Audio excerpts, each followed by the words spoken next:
Bom dia. Então, essa aula do dia 31 de março, que a gente está fazendo aqui online. Então, vamos lá. Então, na última aula, né, a gente definiu o que é um produto interno, né, num espaço vetorial V. Então, aqui eu estou fazendo um breve resumo. Né? Então, é uma função que eu boto aqui esse sinal de maior e menor, né? É tipo um sinal de maior e menor, né, que associa dois elementos, né, de V a um número. Né? Então, tipo, U, V é um númerozinho, tá bom? Então só que essa função, né, que pega U e V e associa esse U, V aqui, que é um número lá em F, onde esse F, como a gente viu, vai ter que ser R ou C. Ele tem que ter três propriedades, basicamente. Tem essa simetria conjugada, né? U, V é V, U conjugado. Tem que ser linear no primeiro componente, no primeiro argumento. Tá? E ela tem que ser tipo positivo definido. V, V maior ou igual a zero. E também tem que satisfazer essa propriedade V, V igual a zero, se somente se V igual a zero. Tá? Então, a gente viu também alguns exemplos. Um que é meio natural, né, que funciona em Cn ou também em Rn, onde em Rn vai funcionar sem esse conjugado aqui, né, onde o V é o somatório, né, de i igual a 1 até n de ui, vi conjugado. Então, o conjugado da componente de V tem que aparecer, tá? Quando a gente tem esse Cn. E a gente viu o produto interno de Frobenius, que é o produto interno no conjunto das matrizes Mn. Então, AB era o traço de AB estrela. Isso aqui dava, essencialmente, né, um somatório de AIJ, BIJ conjugado. Né? Somatório do somatório. Somatório em I, somatório em todos os J's. Tá? E o conjunto, no conjunto das funções contínuas com valores reais, né, as funções de AP em R, a gente tem esse produto interno que é dado por essa integral definida, que dá f de x, g de x dx. Tá bom? Então, esse que é o que a gente falou na última aula. Então, quando a gente tem um produto interno, ele induz naturalmente uma norma. Uma norma é basicamente medir comprimento dos elementos do espaço vetorial.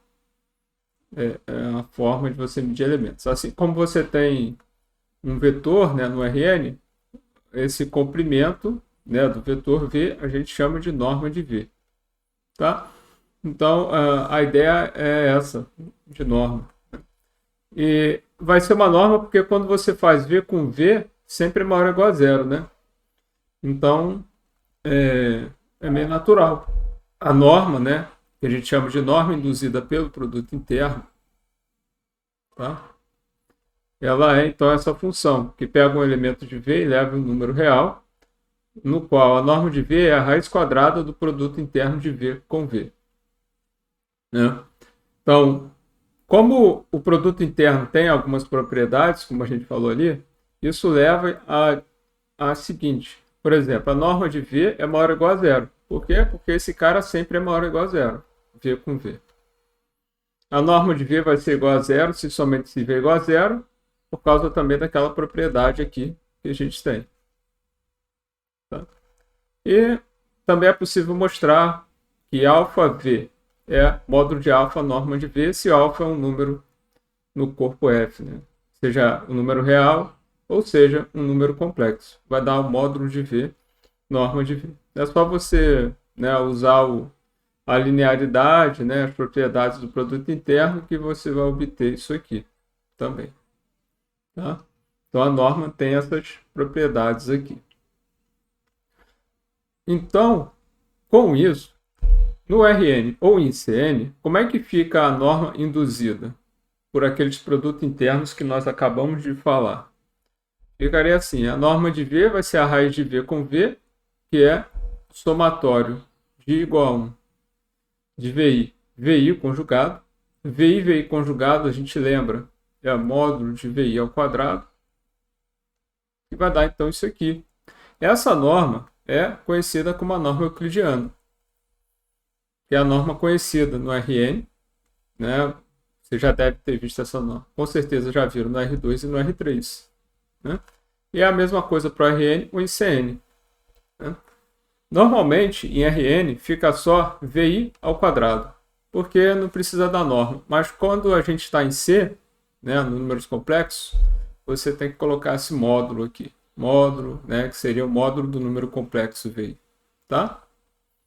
Então, essa formulinha, então, basicamente é a mesma para RN e CN. É dessa forma como está escrito aqui.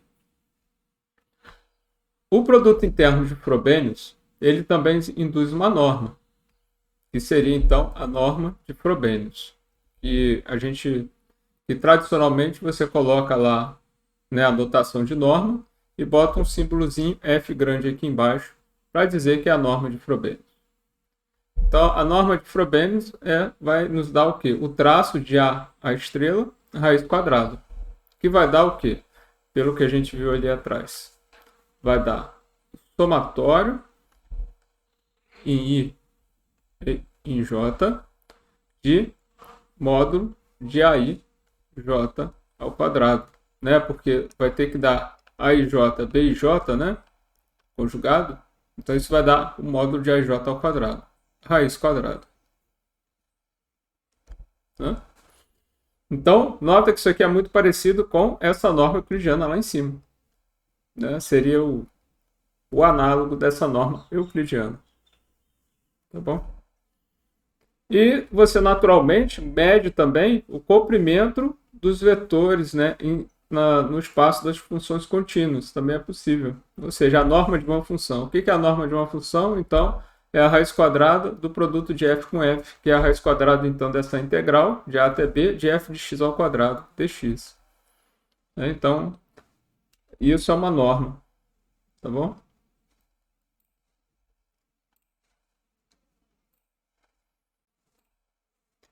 Alguma pergunta?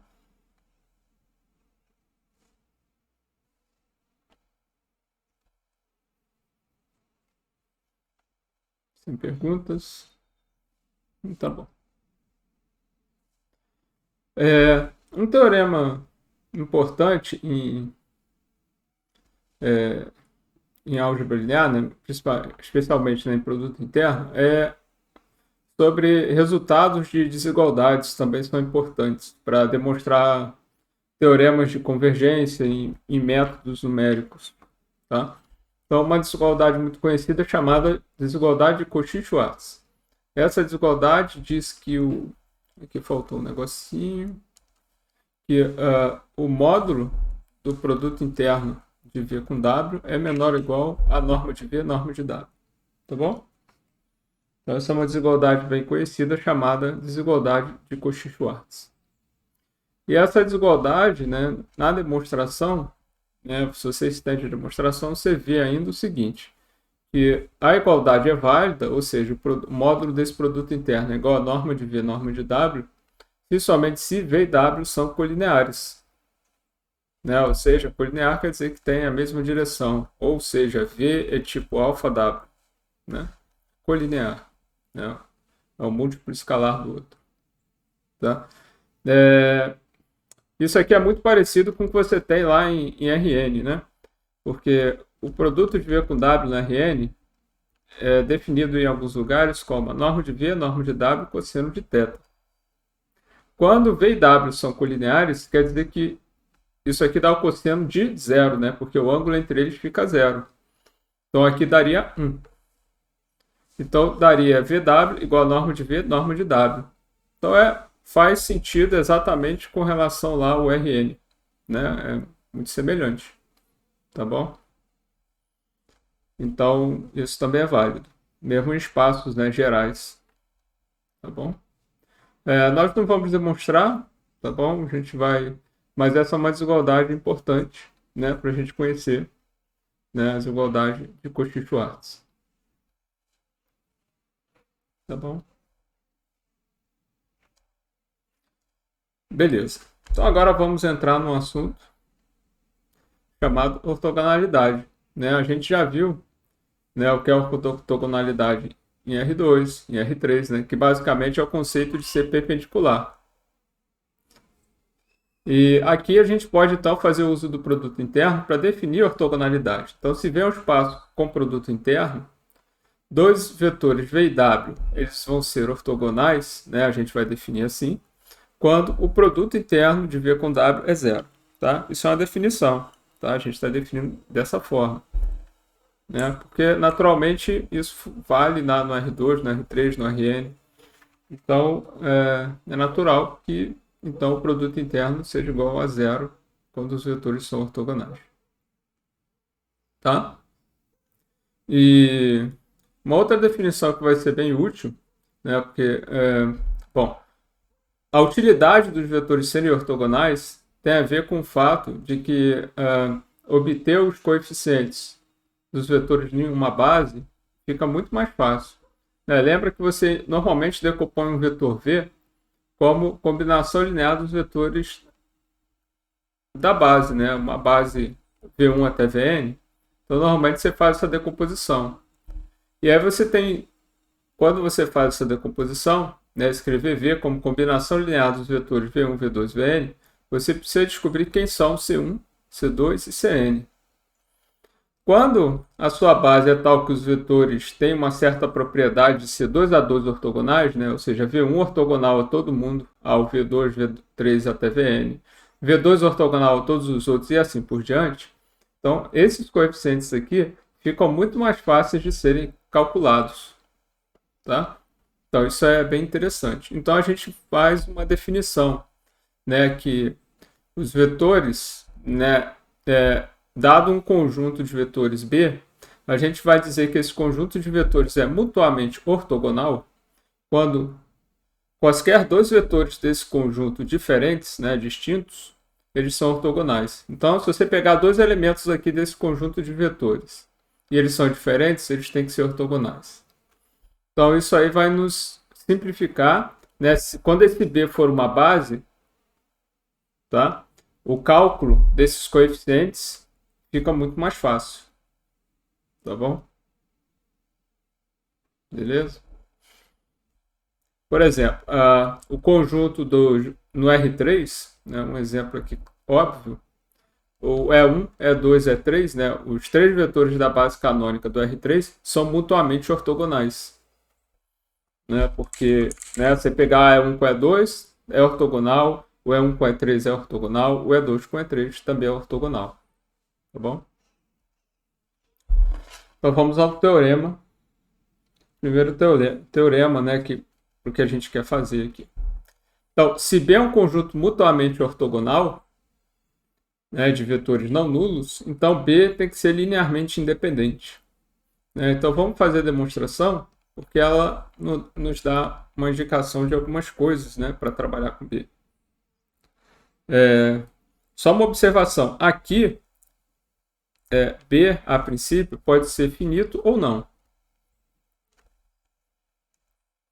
Tá, a princípio aqui, ele poderia ser finito ou não. Não tem...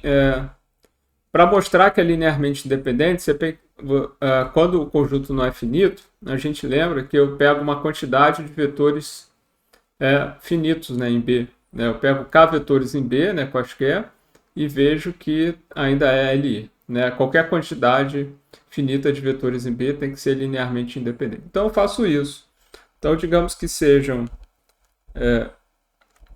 V1, V2, até VK, ó, K vetores em B. Bom? Então eu quero mostrar que esses K vetores serão linearmente independentes. Se eu faço isso, como o K aqui também não é fixado, ou seja, qualquer, isso aí vai mostrar que esse conjunto é linearmente independente, seja ele finito ou não. Tá?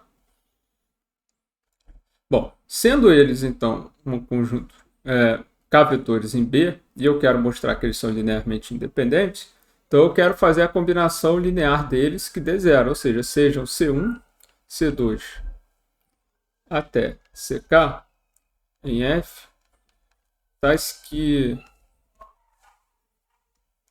C1 V1 mais C2 V2 mais CK VK é igual a zero. Tá bom? Então, digamos que eu tenho isso. Então, eu quero mostrar agora que o C1, C2 até CK, a única possibilidade é C0. Isso, de fato, acontece. Eu posso fazer o produto interno com o V1, por exemplo.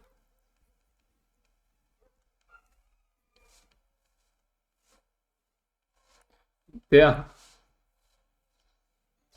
com V1. Se eu faço produto interno com V1, eu vou obter assim, C1 V1 mais C2 V2 mais CK VK, produto interno com V1. Isso dá o produto interno de 0 com V1. Bom, tem um exercício, né, para vocês fazerem aí na lista, que é mostrar que o produto interno de 0 com algum vetor dá 0. Tá? Então, 0 com V1 é 0. Tá? O produto interno do vetor nulo com qualquer vetor dá 0. Então, esse produto interno aqui é 0. Tá bom?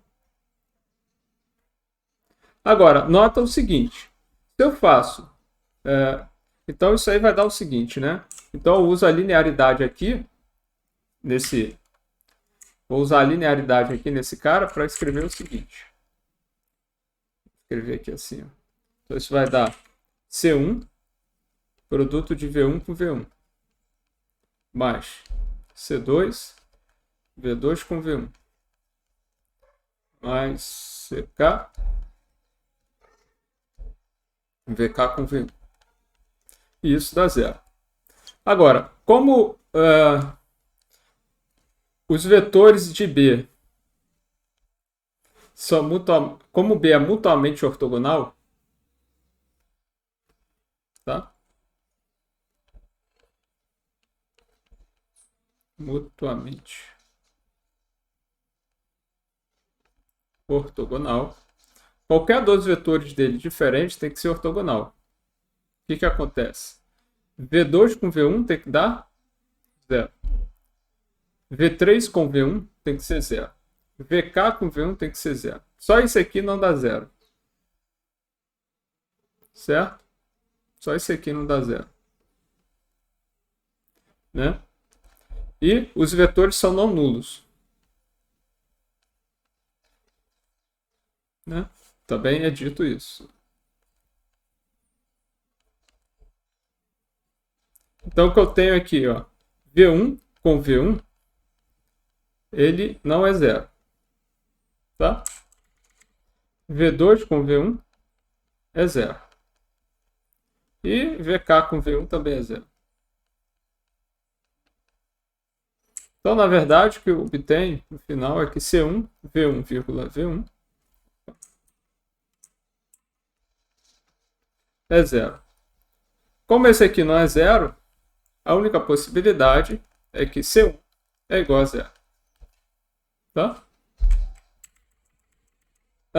Agora, eu fiz aqui o produto interno com V1. Se fazemos o produto interno com um certo CJ,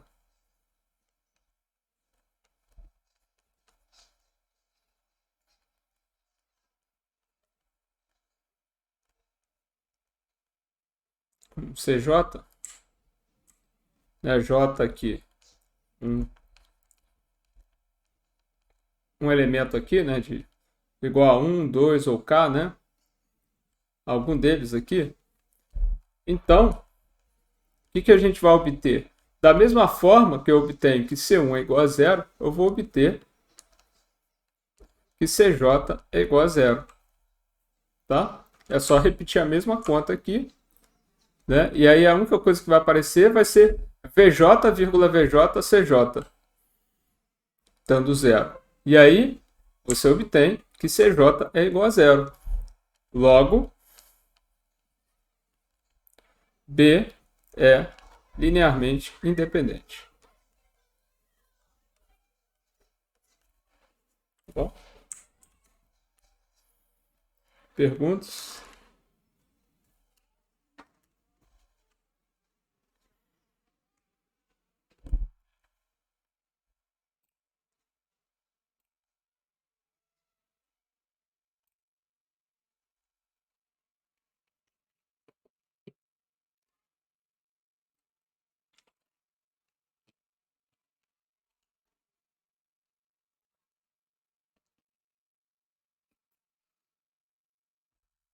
Tá tudo bem?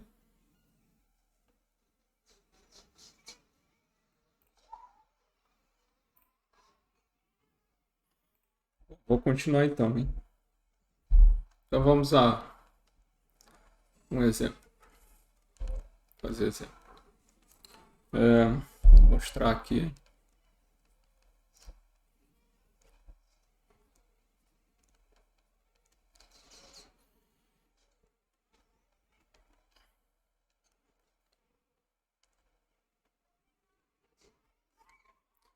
Contínuo P2.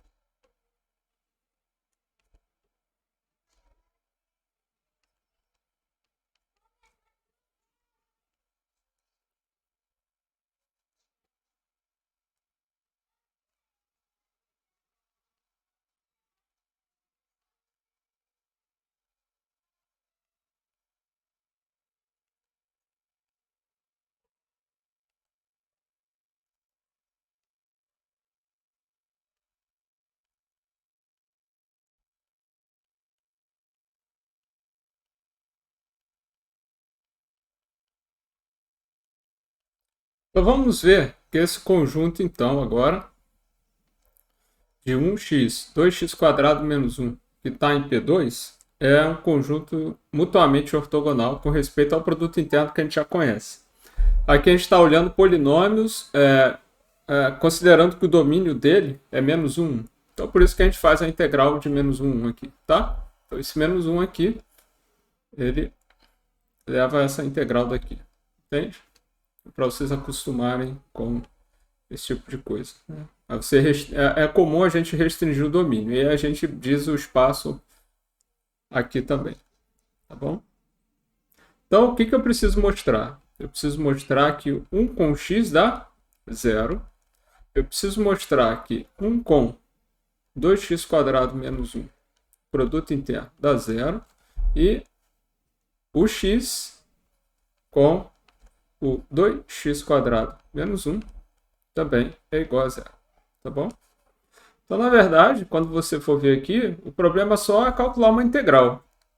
Né? De fato, 1,x, né, o produto interno de 1 com x é a integral de menos 1 até 1 da função 1 vezes x.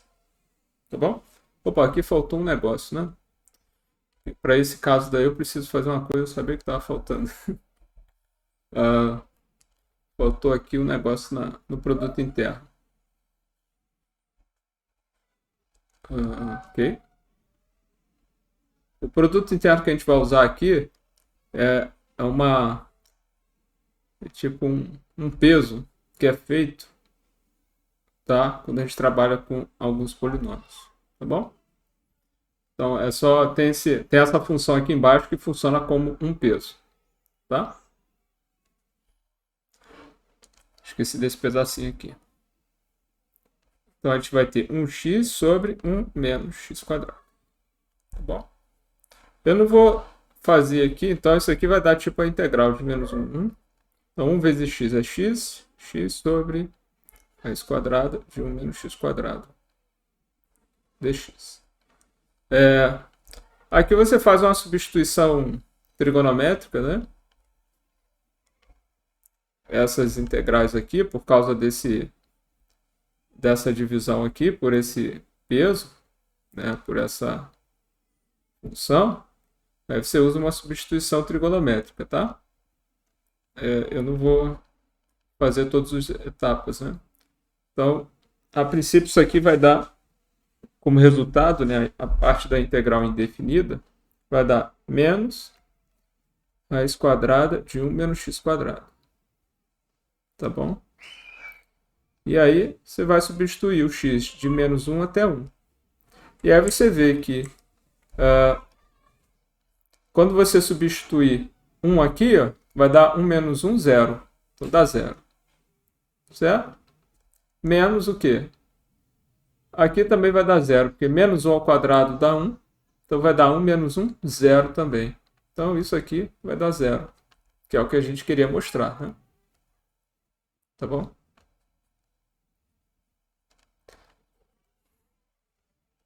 Vou fazer o outro aqui. Então, 1 com a função 2x² menos 1. Tá? Então, esse aí vai dar a integral, novamente, de menos 1 até 1, de 1 vezes o 2x² menos 1 sobre a raiz quadrada de 1 menos x² dx.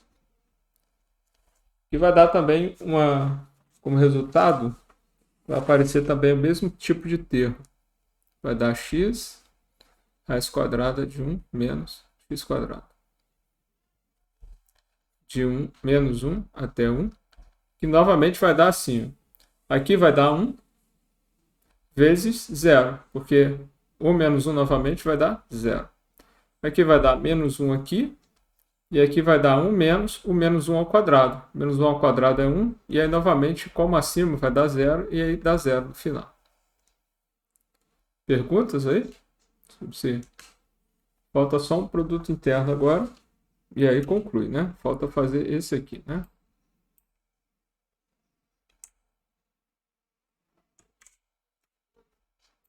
Tá bom? Então vamos fazer o x. 2, x² menos 1.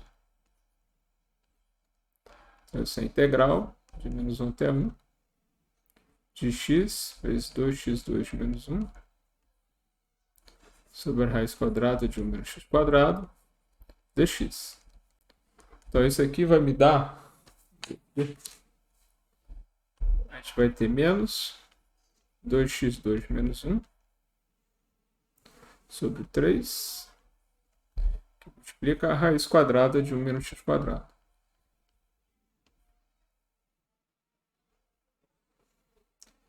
Isso aqui vai de menos 1 até 1.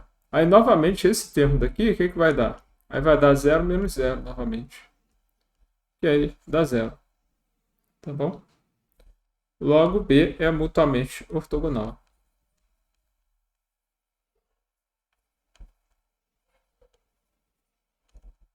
Ortogonal. Ok?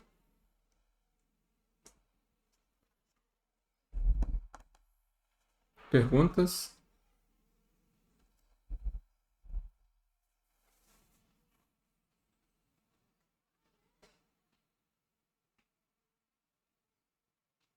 Sem perguntas? Ok.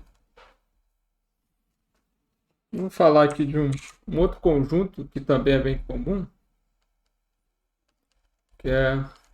Vamos olhar as funções contínuas de menos π até π, com produto interno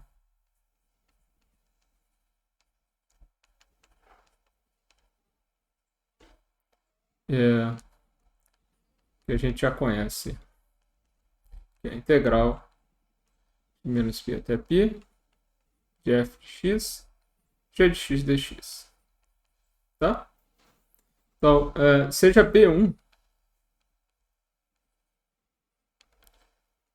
igual ao conjunto dos cosseno de nx, onde n é n vai ser um número natural, ok?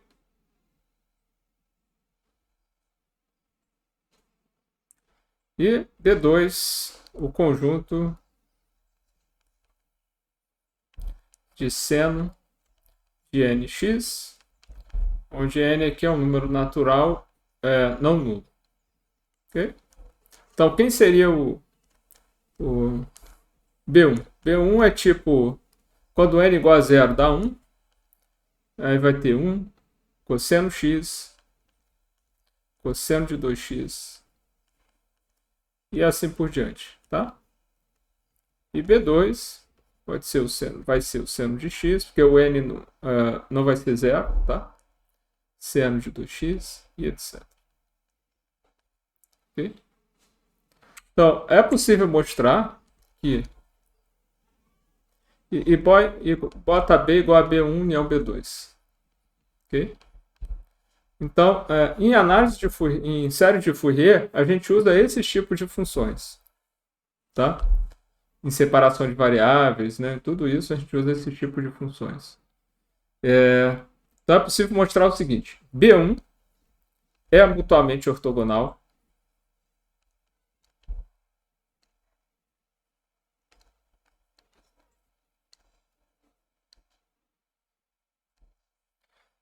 B2 é mutuamente ortogonal e B também é mutuamente ortogonal. Tá? Isso é um exercício, né? Vocês podem fazer. É só usar, em geral, você vai usar aquelas identidades do tipo cosseno A, cosseno B, seno A, seno B, entende? E cosseno A, seno B. Usando essas identidades, você pode mostrar, então, que o seguinte, que a integral de menos π até π, ou melhor, vou botar assim,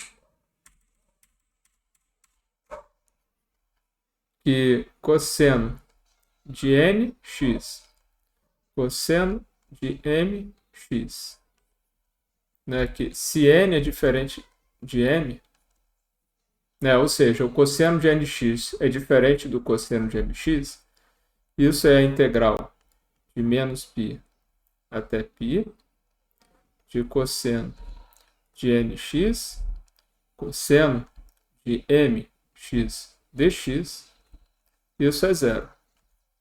Tá? Como é que faz isso? Exatamente usando a identidade de cosseno de A e cosseno B. Né? Você usa essa identidade aqui para calcular a integral, você vai conseguir mostrar que isso dá zero. Da mesma forma, você também mostra que seno de nx, seno de mx, que vai ser a integral de menos π até π, de seno de nx, seno de mx dx, também é igual a zero. E você mostra também, usando esse tipo de identidade, que o seno de nx cosseno de mx é igual à integral de menos π até π de seno de nx cosseno de mx dx é igual a zero. Tá? Então, esse aqui é um exercíciozinho que vocês podem fazer para verificar isso. Então, isso mostra que esses conjuntos são mutuamente ortogonais. Então, em série de Fourier, de verdade, o que é feito? O que é feito é, às vezes, você pega uma função f e escreve ela como uma soma infinita de an cosseno de nx, com n indo de 0 a infinito. Então, você aproxima a função usando uma função desse jeito. Ou você aproxima, né, a função como um somatório de Bn seno de nx, com n variando de 1 até infinito. Tá? Aqui eu começo com 1, porque quando o seno for 0, isso dá 0. Né? Quando n for 0, seno de 0 é 0. Então, não tem. Ou você pode usar um h de x, que é a soma, né, de an cosseno de nx, mais a soma de Bn seno de nx. Isso aí vai depender do problema, tá? Eu só estou dizendo que é esse tipo de coisa aqui que você faz no que a gente chama de séries de Fourier. Certo? Como esses caras são mutuamente ortogonais, o cálculo de AN, BN ou desse AN, BN aqui ficam simples, tá? Relativamente simples de serem feitos. Vai dar uma integral para ser feita, mas você não tem um sistema linear para ser resolvido, tá?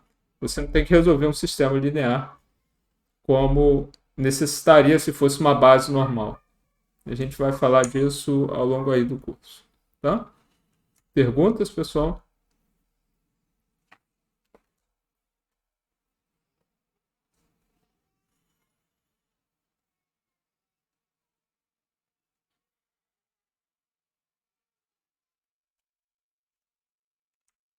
Tem perguntas?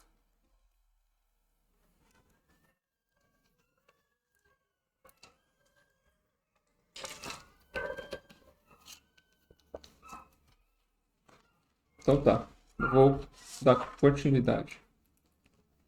Tá bom?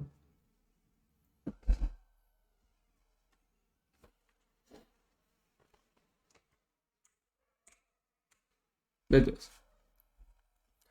Então, vamos a uma definição aqui, porque a gente tá, que é interessante para a gente. Né? Então, digamos que eu tenho V, um espaço vetorial com produto interno. Tá? Então,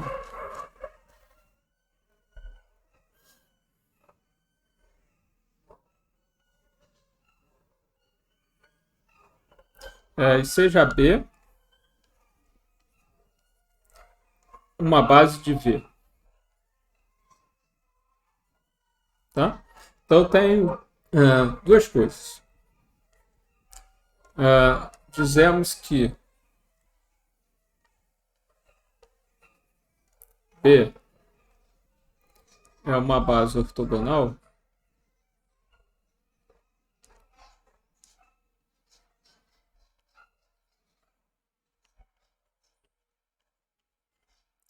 quando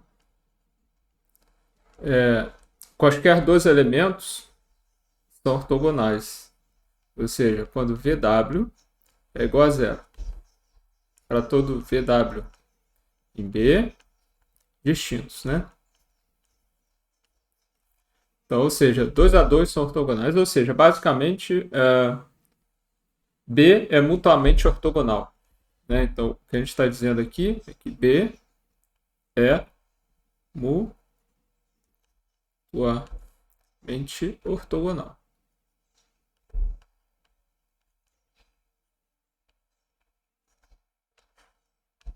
Né? Então, a base ortogonal é quando isso acontece. Mas, em geral, a gente tem mais interesse numa base que tem mais uma propriedade, que é a base ortonormal. Que é assim, uma base B é uma base ortonormal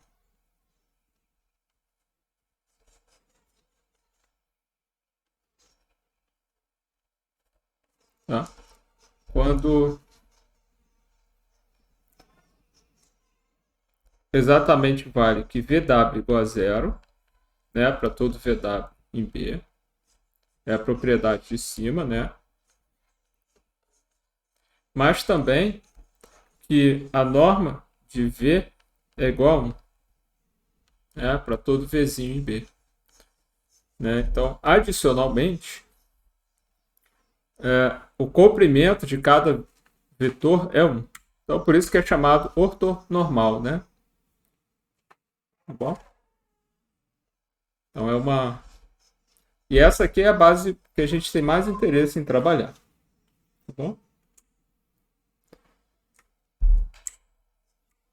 Um teorema que a gente já conhece, né, e que a gente vai recordar aqui para bases ortogonais e ortonormais é o seguinte. Então, digamos que eu tenho V, um espaço vetorial com produto interno. Então,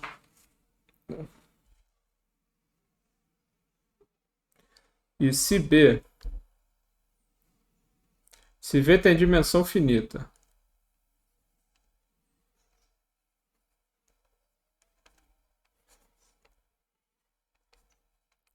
e B é uma base, ou melhor, é um conjunto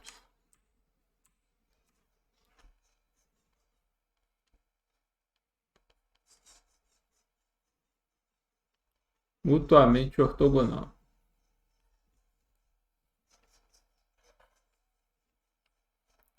E os vetores têm norma 1, em B tem norma 1.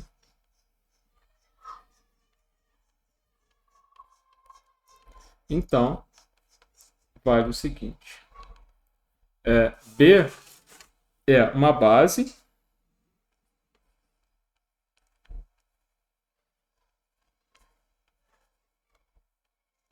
ortonormal se somente se módulo de B igual a dimensão de V. Onde aqui esse módulo de B aqui, tradicionalmente é conhecido como o número de elementos de B.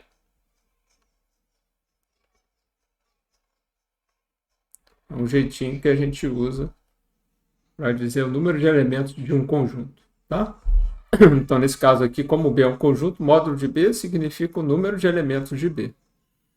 Bom, por que isso vale? Né? Isso aqui já é um resultado, de certa forma, conhecido. Se B é mutuamente ortogonal, B, então, é um conjunto linearmente independente. Sabe? Então, o que acontece? Uma base, vamos só recordar aqui, uma base quer dizer que é o conjunto Li, linearmente independente, mas que gera V, né? Uma base de V.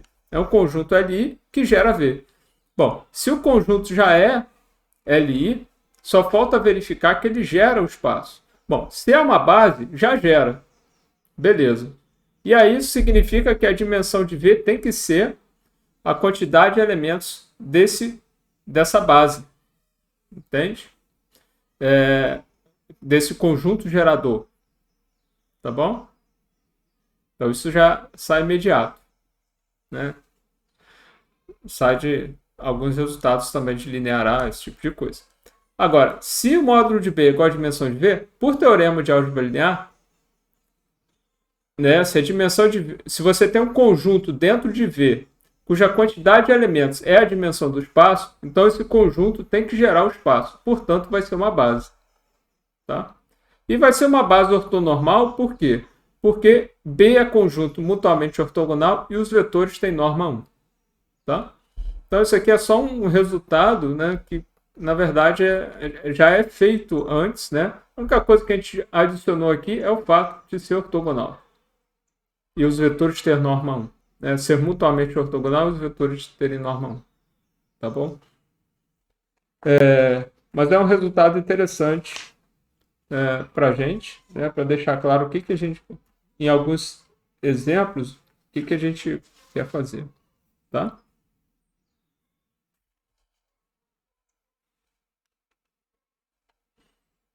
Perguntas?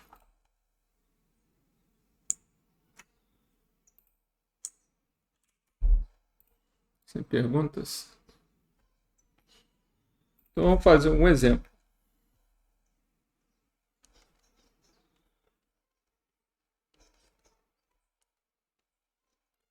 Construa uma base ortonormal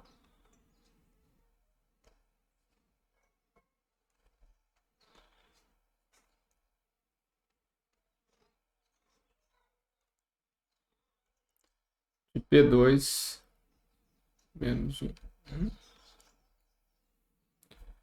com respeito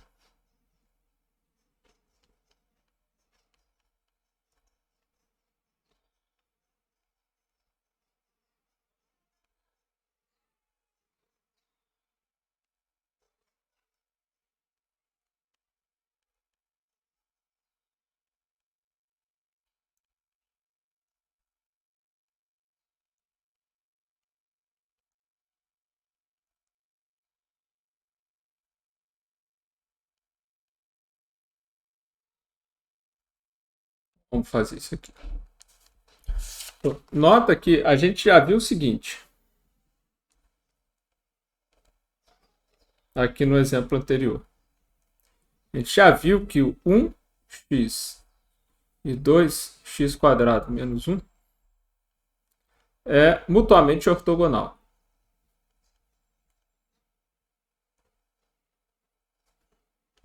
Ortogonal. Tá bom?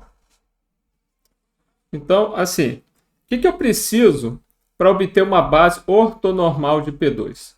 P2, então aqui um parênteses aqui.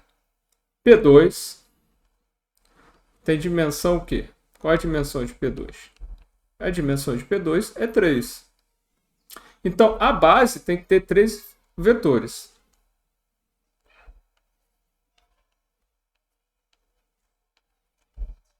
Três vetores. Vou botar vetores. Tá? Tem que ter 3 vetores lá na base. E, além disso, tem que ter 3 vetores. Bom, pelo resultado anterior, tem que ser mutuamente ortogonal.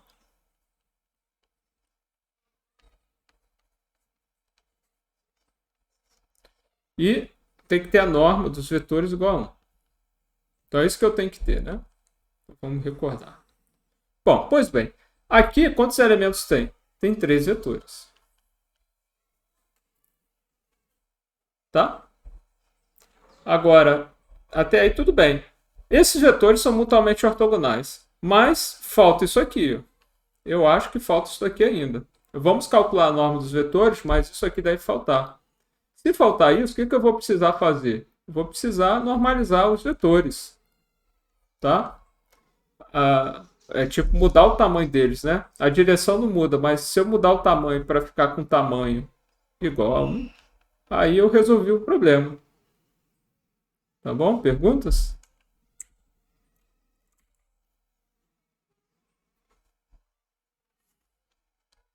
Então vamos ver qual é a norma, né, do 1.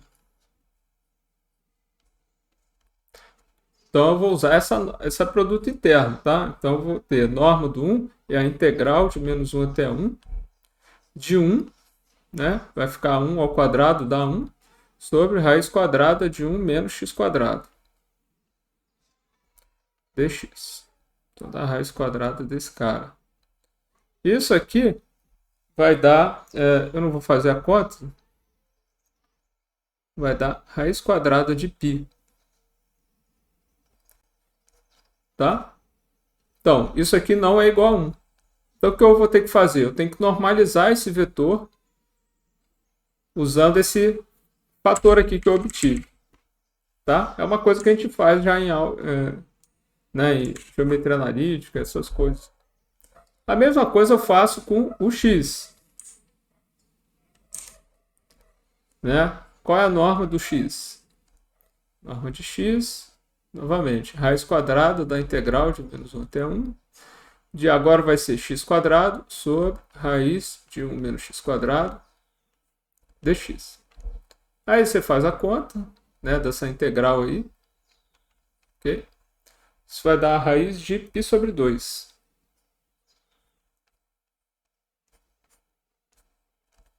Tá? E depois a gente faz o 2x² menos 1.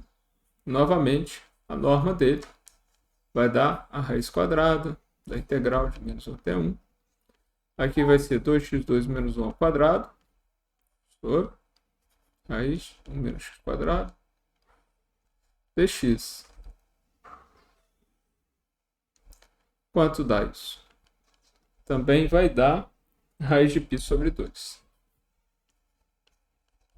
Ok?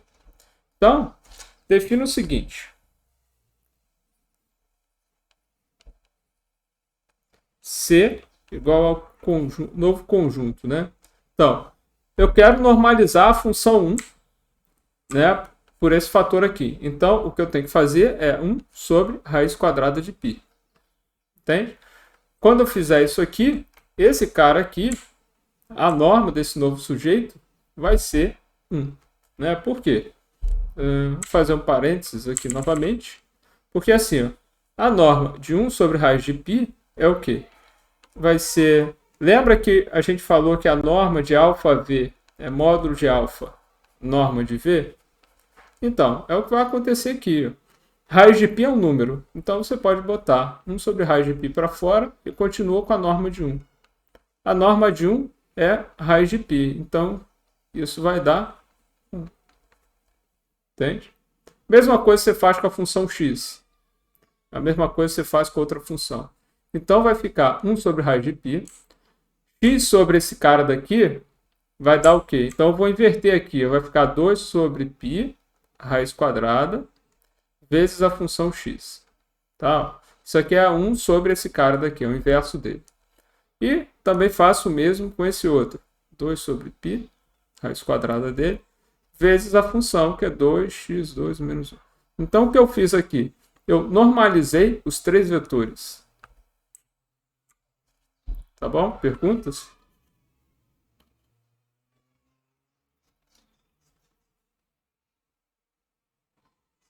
Então, a direção dos vetores não mudou, tá? Eu só, vamos dizer, fiz um scaling, né? Eu mudei o comprimento dele.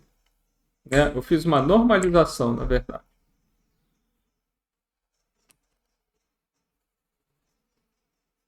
Então, se eu faço isso aqui, se eu considero esse C, então C é mutuamente ortogonal.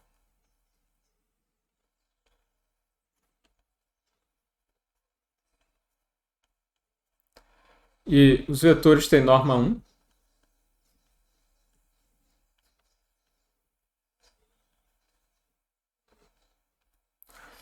E, além disso, a quantidade de elementos de C é igual a 3, que é a dimensão do P2. E, logo, C é uma base ortonormal.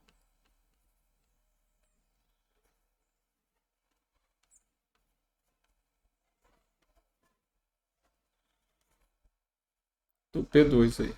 P2 menos 1, né? É verdade. Ok? Perguntas?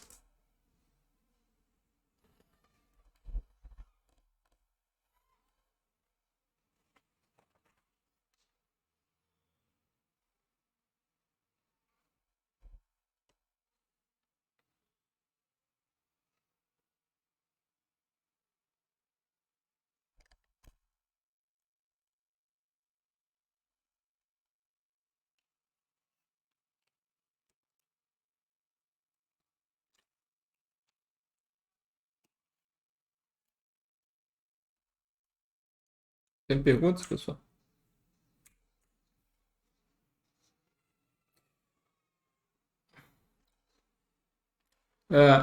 Tem um exercício que eu gostaria de passar, que é ler e fazer as contas, né, do exemplo 1.4.3, tá? Tá lá no livro, né? Um exercício, um exemplo interessante para vocês fazerem. Bom? Beleza. Então vamos fazer a conclusão do que a gente está querendo, né? Então tem 2 teoremas para a gente concluir a utilidade desse tipo de base. Então, o primeiro é o seguinte. Então, digamos que eu tenho aqui um espaço vetorial com produto interno. Tá? Então, se B é uma base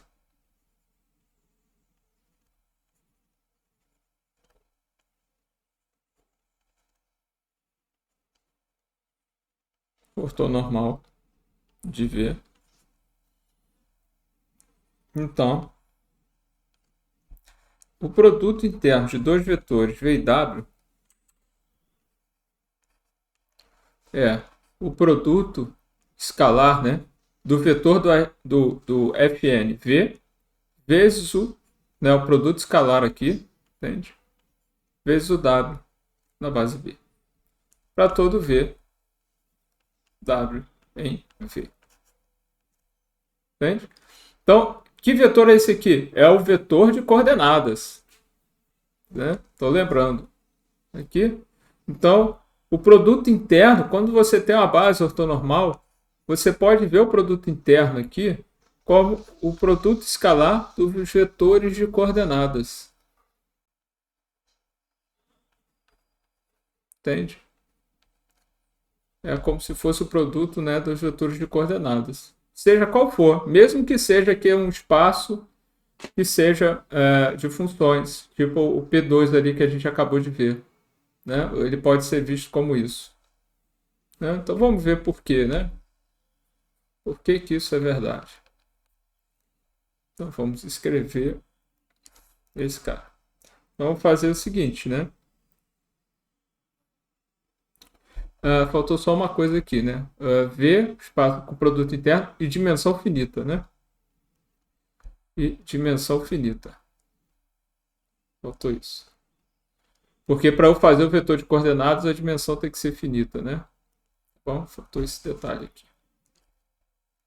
Então, suponho que, já que eu quero trabalhar com vetor de coordenadas, vamos dizer que B seja isso aqui, ó, o 1, o 2 até o N.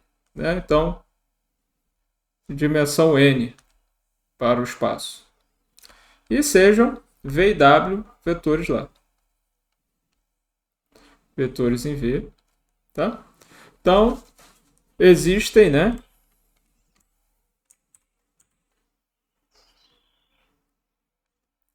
Existem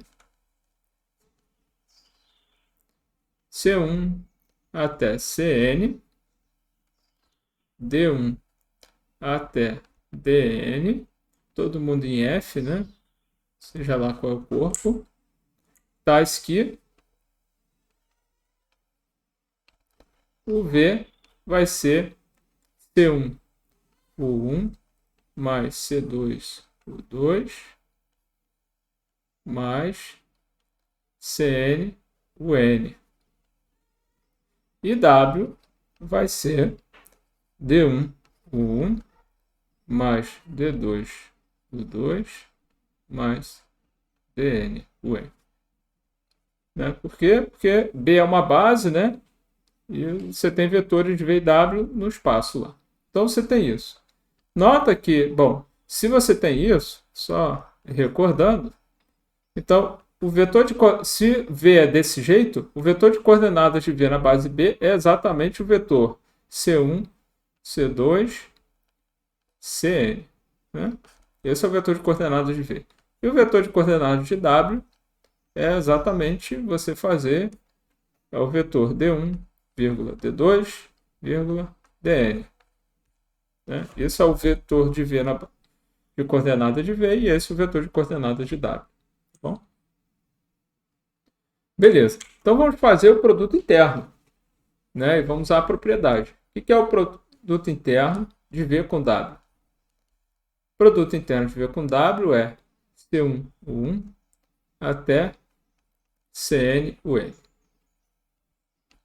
E o produto interno, e o W é D1, o 1, mais até Dn, o N. Tudo bem? Tá joia? Agora, bom, sendo assim, né, então esses caras aqui, né, desse jeito, né, ou seja, ele é tipo um somatório em I igual a 1 até N de Ci, o I. E aqui é um somatório em J de 1 até N de DJ, o J. Tá? A linearidade na primeira componente significa que isso é igual ao somatório, vou fazer aqui devagar, de Ci, produto interno de UI, com esse somatório aqui do DJ, o J.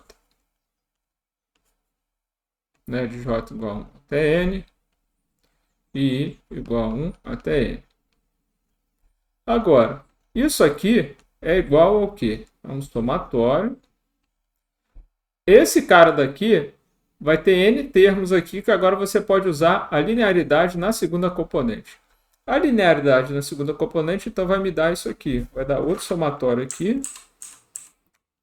Então vai ter um somatório em I, do somatório em J, de CI, DJ.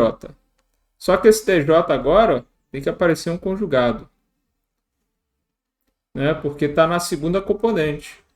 Então, a princípio, tem que aparecer um conjugado. Então, vai ficar o I, o J.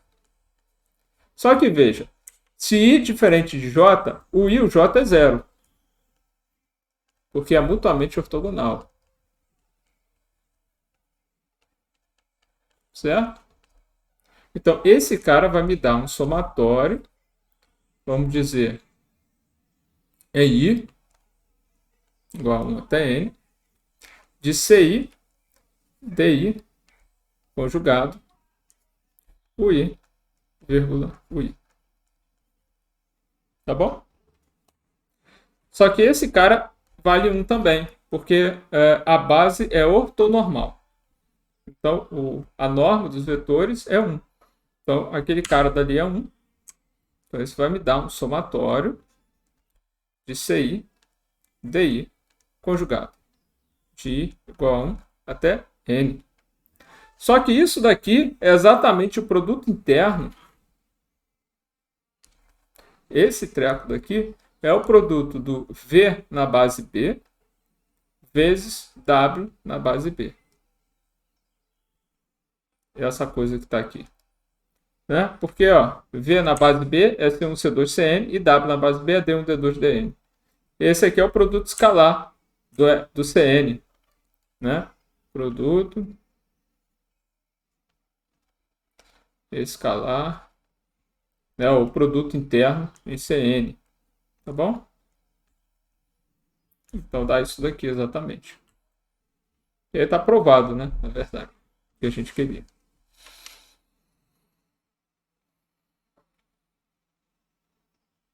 Perguntas, pessoal?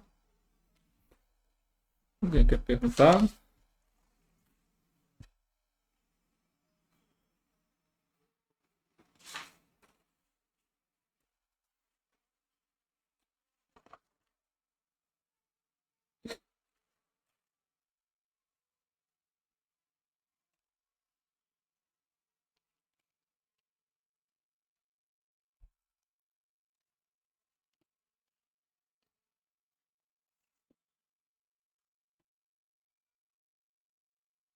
Tem perguntas? Então vamos fazer o último teorema de hoje, que é então, o teorema das coordenadas, né?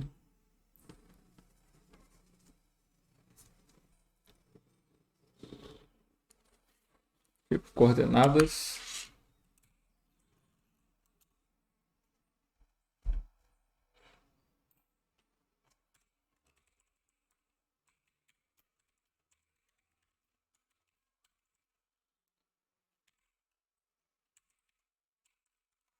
com respeito a uma base ortonormal, tá?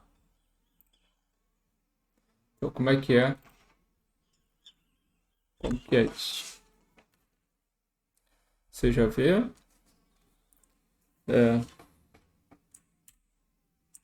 Então, vamos botar. V é um espaço vetoral com produto interno e dimensão finita.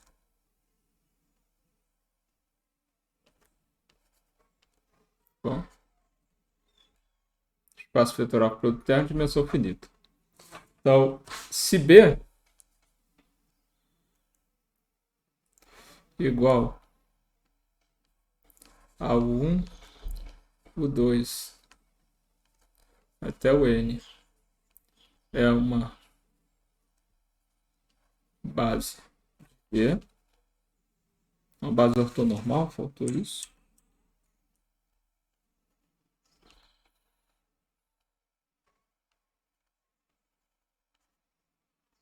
Então,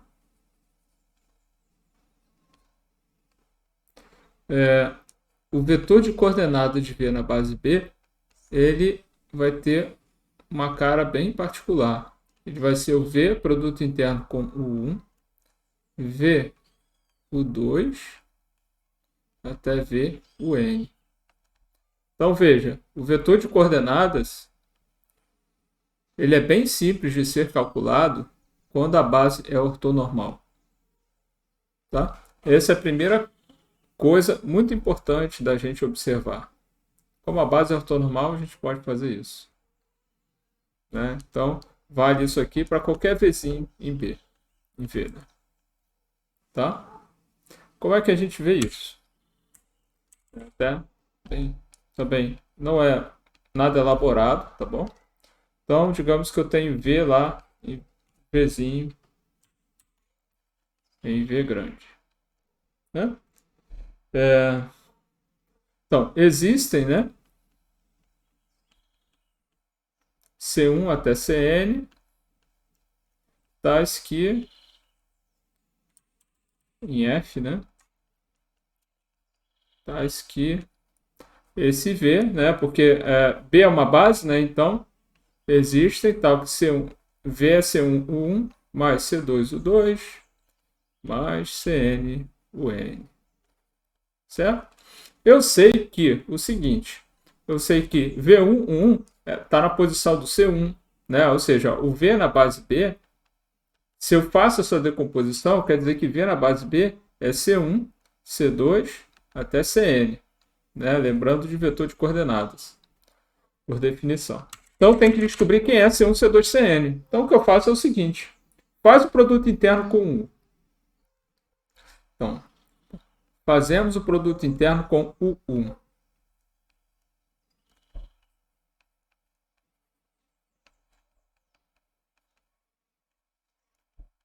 Com o 1. Então, se eu faço isso, eu obtenho assim, ó, V,U1 é igual a C1, U1, mais até CN-UN, né? Vírgula U1. Fiz o produto interno. Aí eu uso a linearidade aqui. Se eu uso a linearidade aqui, eu vou ficar assim, ó, com V,U1 igual a C1, U1, U1, mais C2, U2, U1, mais CN, UN1. Todo esse pessoal daqui é zero, porque a base é ortonormal.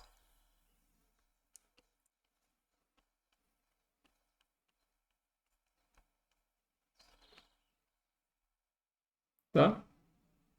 E esse cara dá 1 também, porque a base é ortonormal.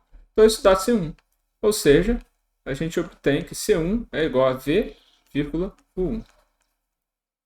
Então, ó, esse primeiro elemento que está aqui no vetor de coordenadas é V,1. Se eu faço a mesma coisa com o J,